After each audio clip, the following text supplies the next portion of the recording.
Dans cette vidéo, on va parler d'un sujet tabou dont personne ne parle sur internet dans le domaine du make money. Mais non, c'est pas tabou. Tu pensais pas que j'allais dire ces choses-là? Quand il s'agit de montrer des gros dashboards ou des jets privés, il y a du monde. Et moi le premier, je te rassure, j'adore ça et je me le cache pas. Mais quand il s'agit de parler des périodes de down, des moments difficiles et de remise en question, il y a beaucoup moins de monde. Mais comment ça se fait, y a personne? Pourtant, c'est une réalité de l'entrepreneuriat. N'importe qui s'est lancé dans l'aventure d'entreprendre et ayant eu du succès a connu des moments de doute. Des périodes où tu te demandes vraiment si tu vas dans la bonne voie, voire même des périodes où ton business régresse. Alors je sais que c'est pas la vidéo qui fera le plus de vues, car je vais être transparent avec toi. Ce qui marche sur YouTube, c'est de montrer uniquement le bon côté des choses. Mais quand il s'agit de voir la réalité en face, beaucoup vont faire l'autruche et vont préférer se mentir à eux-mêmes en se disant que l'entrepreneuriat c'est une promenade de santé et que c'est tout beau tout rose. Bien évidemment, on veut tous créer son business pour les mêmes raisons. Liberté financière, liberté géographique, liberté temporelle, faire plaisir à ses proches, être son propre patron, et je te rassure, ça reste des choses qu'on atteint avec de la discipline et de la persévérance. Pour ma part aujourd'hui, pour rien au monde, j'échangerai la vie que j'ai aujourd'hui contre celle que j'avais avant. Je suis bien plus heureux à l'heure d'aujourd'hui, je suis bien plus épanoui, j'arrive à faire plaisir aux gens que j'aime et j'ai vécu des expériences incroyables pour mon âge que je n'aurais jamais pu vivre si je ne m'étais pas lancé dans l'entrepreneuriat.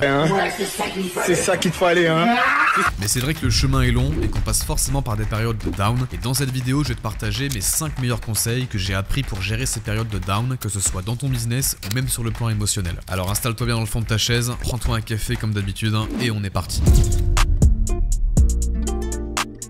Le premier conseil que j'ai à te partager quand tu as une période de down, c'est de commencer par analyser la situation à tête reposée. Le but, c'est d'essayer de comprendre d'où vient le problème. Quelle est la source de cette période de down pour pouvoir ensuite prendre des décisions adaptées. Prenons par exemple le cas où subitement tu fais un mauvais mois en termes de chiffre d'affaires sur ta boutique alors qu'habituellement tu faisais plus de ventes. Pour analyser correctement, il faut prendre du recul et regarder chaque paramètre à tête reposée. Déjà, est-ce que le trafic qui vient sur ta boutique il a changé? Le football il a changé. S'il a baissé, c'est a priori normal que ton chiffre d'affaires ait aussi baissé. Et à ce moment-là, tu vas pouvoir creuser sur pourquoi ton trafic a baissé. Ça peut être pour plein de raisons. Peut-être que sur ta niche, il y a des périodes de l'année où les gens recherchent moins à acheter tes produits. Ou alors peut-être que tu étais bien référencé sur un certain mot-clé et que tu as perdu une position. Il peut y avoir tout un tas de raisons, mais rien n'arrive par hasard et il y a toujours une explication rationnelle. Autre exemple, admettons que tu traverses une période de down, cette fois-ci pas à cause des chiffres, mais plutôt émotionnellement avec une perte de motivation. Là aussi, il faut que tu te poses pour essayer de comprendre d'où ça vient. Si par exemple tu viens d'enchaîner 3 semaines de full deep work intensif à faire les mêmes tâches, à être discipliné et strict avec toi-même, c'est humainement normal qu'à partir d'un moment tu commences à saturer. Ah, vraiment là, je suis fatigué là. Ça peut être aussi pour d'autres raisons, comme par exemple le fait de suivre plein de personnes sur les réseaux sociaux qui sont à un stade plus avancé que toi. Salut à toi, jeune entrepreneur. Et par conséquent, à force, tu te sens démotivé car tu n'es pas encore à ce stade-là ou quoi que ce soit. Le plus important, c'est de toujours rester maître de ses émotions. Comme je le disais dans l'introduction de cette vidéo, les périodes de down et les baisses de motivation, on en a tous, mais il faut en comprendre la raison et savoir relativiser. Et c'est une fois que tu en as compris la raison que tu peux faire les ajustements, et on en arrive à mon conseil numéro 2.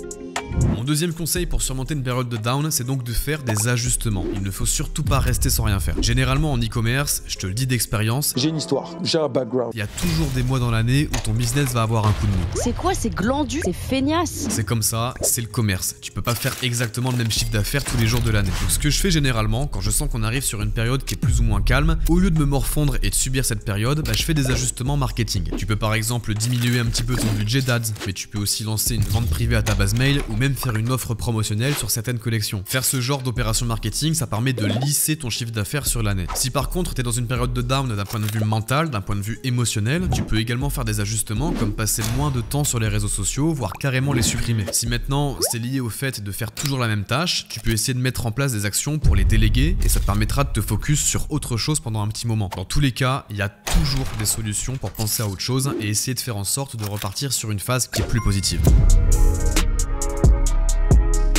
Mon troisième conseil pour surmonter une période de down, c'est de faire en sorte de ne plus avoir de période de down. Et Tu es triste? Arrête.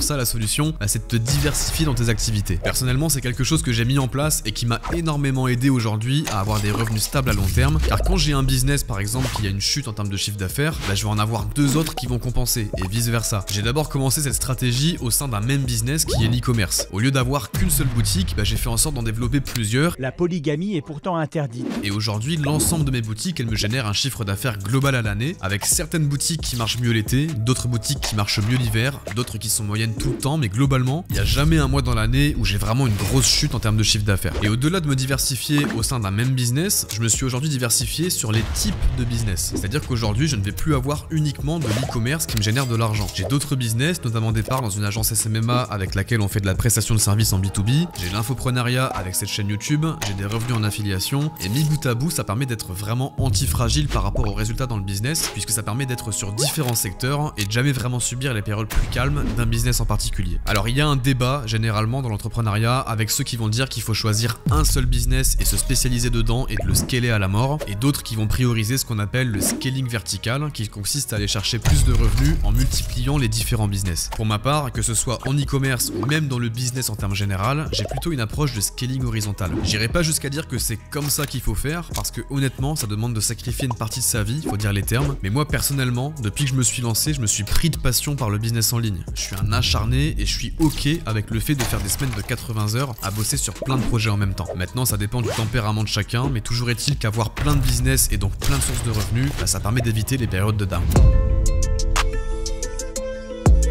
Mon quatrième conseil, et celui-là il est hyper important, c'est de savoir faire des périodes de pause et de s'aérer l'esprit. D'ailleurs, à chaque fois que j'ai des périodes de remise en question, de moments de doute avec mes business ou des pertes de motivation, quand j'accepte le fait de prendre une pause et de partir une semaine en vacances, ou alors de sortir un week-end avec des amis, décompresser, etc., généralement c'est dans ces moments-là que j'ai les meilleures idées qui me viennent en tête pour pouvoir reprendre de plus belle. Et ça c'est un truc qui est vraiment sous-coté. Quand on parle de prendre des vacances, on pense toujours au côté détente, alors qu'en vérité je trouve que les vacances, elles ont une réelle place dans le business parce que ça permet d'avoir l'esprit plus clair et de repartir d'attaque sur des bonnes bases. Même le fait de juste sortir prendre l'air après une journée de travail, ça fait réellement du bien. Tu mets ton téléphone en mode avion, tu te mets un petit PNL dans tes AirPods et tu vas marcher 1 heure en essayant de faire le vide. Crois-moi, ça va te faire du bien. Ah là, on est bien. Un autre truc que j'aime faire et qui booste toujours le moral, surtout en tant qu'expatrié, c'est de revoir ses anciens amis, de discuter avec eux et de parler de tout et de rien. Sur le moment, tu penses un petit peu à autre chose, ça recharge bien tes batteries et après t'es reparti pour te remettre à fond dans le business. Et enfin, mon dernier conseil, ça c'est une phrase que je répète tout le temps, tu dois trust the process. Je sais, c'est une phrase un petit peu bateau, de motivation branlette, mais c'est tellement vrai. Le chemin vers la réussite, c'est une course de fond. Et sur cette course, tu vas avoir plein d'obstacles, mais ces obstacles, ils font partie du processus. Sans ces obstacles, tout le monde se lancerait et tout le monde serait millionnaire. Avoir du succès, c'est réservé à ceux qui ont réellement envie d'avoir du succès. Je veux dire, tu demandes dans la rue à n'importe quel Français s'il veut devenir riche, bien évidemment que tout le monde va te dire oui. Mais parmi ceux-là, qui sont ceux qui le veulent tellement fort qu'ils sont prêts à sacrifier des mois et des années de leur vie pour réellement y arriver? La réponse elle est simple. Moi je pense que la question elle est vite répondue. Uniquement ceux qui sont capables d'avoir confiance dans le processus et qui comprennent que chaque obstacle est un moment de test pour voir si tu as les reins assez solides. Les plus fragiles abandonneront car c'est trop dur, les plus solides passeront les obstacles avec succès et arriveront au sommet. Et justement mon but avec cette chaîne YouTube, c'est d'essayer d'inspirer un maximum de personnes à se lancer et à croire au processus. Je suis loin d'être le meilleur entrepreneur, je suis loin d'être le plus riche, loin d'être le plus intelligent, mais tout ce que je sais, c'est que j'étais comme tout le monde et j'ai su apporter des grands changements dans ma vie alors que je partais de rien et que pour y arriver, j'ai dû croire dans le processus. Et d'ailleurs, même en ce moment où je tourne cette vidéo, je suis probablement à une étape de mon process qui est très loin par rapport à là où je serai dans 10 ans. Je vais connaître encore d'autres obstacles, d'autres épreuves, mais je sais qu'en ayant ce mindset de toujours rester positif et de comprendre que chaque obstacle fait pleinement partie du processus, ça permet de les appréhender de la meilleure manière et d'avancer. Je veux que tu me dises dans les commentaires si tu as déjà traversé des périodes de down et que tu partages avec nous ton retour d'expérience, comment t'as fait pour avancer et rajouter des conseils que j'aurais pu omettre dans cette vidéo. Le mot de la fin, c'est de toujours garder un mindset positif, trust the process comme on dit, et continuer à avancer. On se retrouve dès demain pour une nouvelle vidéo. C'était Sébastien. Ciao.